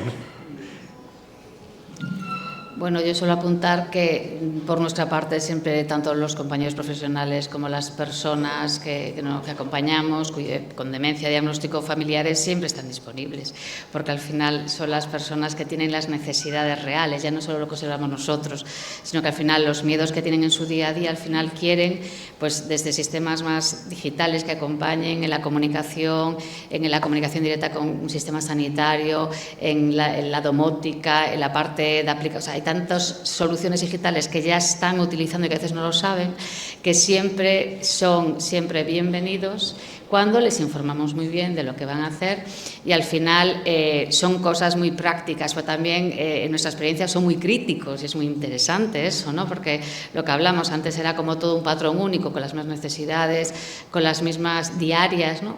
Pero al final yo creo que son muy sinceros cuando los testean, escuchamos el feedback, sobre todo a través de las voces de los cuidadores y los profesionales, y cada vez más yo creo que tenemos que sacarnos el miedo, sacarnos la barrera de que tenemos que, para poder abarcar el acompañamiento lo más eficaz y posible, necesitamos de soluciones digitales en muchos ámbitos para dar ese soporte, como decían las compañeras, ¿no? De entornos rurales, de personas que viven solas. Entonces, nosotros sí que queremos transmitir que esas nuevas realidades están ahí y tenemos que ir de la mano de las tecnológicas y de las personas, ¿no? Entonces yo creo que es muy importante y ellos siempre están dispuestos a colaborar, están siempre dispuestos a colaborar y yo creo que es lo principal y también lo que decíamos, de empoderarlos a ellos. ¿Quiénes somos los profesionales para a veces hablar de lo que sienten en su día a día? Hemos sido las voces, pero a veces creo que ellos tienen voz y voto en todo esto y creo que es importante. Entonces yo creo que van a estar siempre disponibles con sus recelos, con sus miedos, con sus obstáculos, sobre todo porque el mundo digital a todos nos da mucho miedo, ¿no? Y con la parte incluso de estructura, de ética, de protocolos, pero vamos a intentar, yo creo que los Living Lab están bien para esa parte de simplicidad. Entonces, ellos queremos todos estar ahí y creo que estamos pensando en el presente, pero sobre todo en nuestro futuro, ¿no? Y en el futuro de que el acompañamiento, hay tantas cosas que tocar y tantas cosas que pueden tener un acompañamiento, una solución con esa parte digital, que yo creo que todos nos hemos tenido que cambiar un poco la mente también, ¿no? En ese sentido. Entonces, vamos a estar aí e ellos yo creo que sí, se dejan sempre acompañar. Eu, da nossa experiência, eu acho que um dos pontos mais importantes, quer para o envolvimento das pessoas, quer para a parte das empresas, é tempo. Portanto, nós sentimos desde sempre que as pessoas estão dispostas de alguma forma a participar neste tipo de atividades, mas é preciso perdermos tempo para criar confiança com essa pessoa, é preciso trabalharmos nesta relação para conseguirmos depois tirar alguma coisa e percebermos quais é que são as necessidades destas pessoas. Portanto, nós na academia somos todos muito rápidos, queremos tudo com muita pressa, mas este envolvimento de pessoas, isto demora, isto requer tempo, é preciso construir esta relação de confiança e só depois é que nós conseguimos realmente tirar alguma coisa de importante. E este tempo também, muitas vezes, é um tempo que as empresas não têm.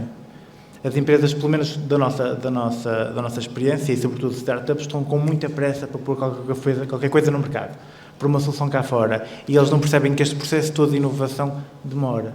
Demora porque é preciso falar com as pessoas, demora por questões regulamentares, questões éticas. E esta rapidez com que eles querem que as coisas estejam cá fora, muitas vezes é um tiro no pé, porque depois acabam por pôr alguma coisa cá fora que depois realmente não tem aplicabilidade nenhuma.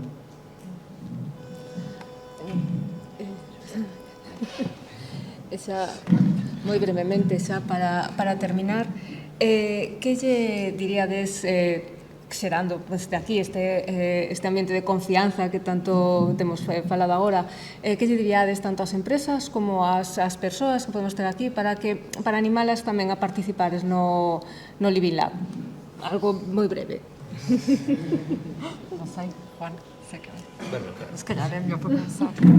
Bueno, nada, é moi breve porque además teño que sair correndo ahora porque teño que estar, bueno, ten unha visita institucional a Fáguez.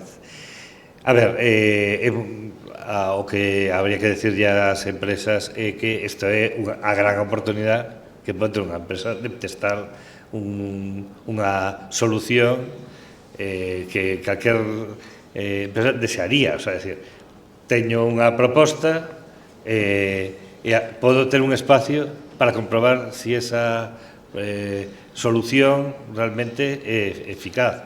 O sea, para calquer empresa isto é un ahorro de costes enorme. E para nós, o que planteamos é que existan solucións para as necesidades reales e non que se creen solucións que ao final non valen para nada. Entón, creo que é un win-win, ¿no? Isto é a base. Entón, creo que en ese sentido o mellor costa porque ainda non están habituados a estos modelos, pero estes modelos van ser os modelos no futuro. Entón, estamos apostando por proxectos que teñen sentido. Pronto, acho que não há muito mais a acrescentar. A única coisa que diria é, ainda por cima, sendo ao abrigo do Innov for Life, o potencial que tem de ter aqui esta quádrupla hélice que, no fundo, nós podemos garantir, que é o acesso ao ambiente real, o acesso da validação científica por parte da academia e depois esta proximidade que a academia e o ambiente real dão ao tecido de inovação e às empresas e que podem ter aqui uma oportunidade para criar algo que tenha impacto social, que garanta qualidade de vida e que depois, no fundo, sofra um processo de evolução que, quando chega ao mercado, já vem com protocolos de validação científica, com resultados atestados e isso eu acho que é o melhor selo de qualidade que qualquer empresa pode pedir num produto que está a criar, além de que vai efetivamente resultar de um processo de envolvimento dos usuários finais, que muitas vezes é difícil sem este suporte que o projeto Innov for Life está a dar. Sí, no te preocupes, pasaría...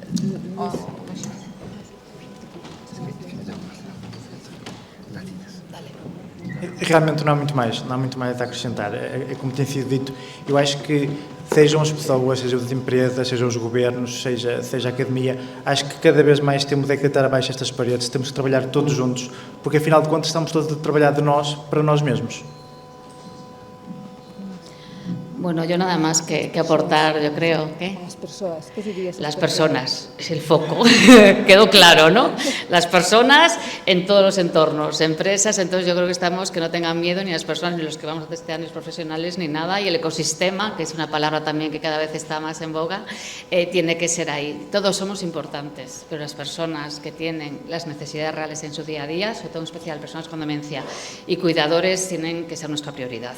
Profesionales, empresas, academia, no vivimos unos y los otros, entonces creo que tenemos que confiar y creo que puede ser lo que hablamos, a partir de un Innov for Life, que quede un Living Lab presente aquí y que siga para adelante. Bueno, pues muchas gracias a todos, disculpad a Juan Carlos, pero bueno, las labores es lo que tienen. Entonces, bueno, yo me quedo también con la palabra confianza y sí, y eso, poner el foco en la persona, que es lo interesante para las empresas, que esperamos que, bueno, muchas gracias por todo.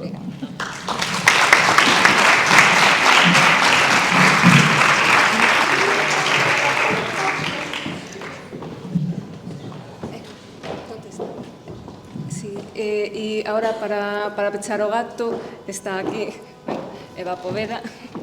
Toma. Tengo que utilizar este, ¿no? Sí. Buenas tardes. Como me han dejado muy sola en este acto de clausura, le voy a pedir a Maxi que vuelva a subir a la mesa en representación de las personas con demencia y cuidadores, para que también estén presentes aquí. Entonces, yo creo que después de todas las intervenciones de esta mañana, creo que somos muy conscientes de la relevancia del proyecto que se ha presentado hoy aquí. Y me gustaría destacar algunos aspectos de este proyecto. El compromiso y el esfuerzo de todas las instituciones que forman parte de él y de los profesionales es clave para que este tipo de proyectos llegue a ser un proyecto real. También me gustaría decir que son muy buenas noticias para la sociedad este tipo de proyectos y en especial para la sociedad viguesa, porque es una enorme oportunidad para que las necesidades reales encuentren soluciones reales.